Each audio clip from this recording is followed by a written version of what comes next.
The main stock indexes closed a topsy-turvy Thursday in positive territory, with the S&P 500 snapping a four-session losing streak, as investors grappled with how interest rate policy might affect the U.S. economy. The Dow rose about 0.3%, the Nasdaq climbed about 0.7, and the S&P gained about 0.5%.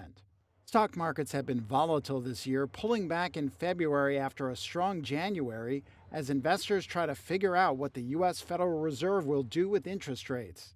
CapTrust Chief Investment Officer Mike Vogelzang says in this era of higher rates, investors should look toward traditionally defensive sectors. There's going to be a benefit and there's going to be opportunity in the more durable materials, basic materials, energy complex.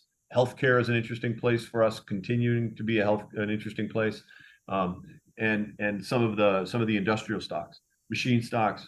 Defense is a little expensive, so it has a very, very different tone than we did in the years leading up to 2022. The market was led by a completely different group. One tech standout Thursday, NVIDIA. It surged 14% to its highest level in more than 10 months after the company forecast quarterly sales above estimates and reported a surge in the use of its chips to power artificial intelligence services. Netflix fell 3% after saying it has cut prices of its subscription plans in 30 countries.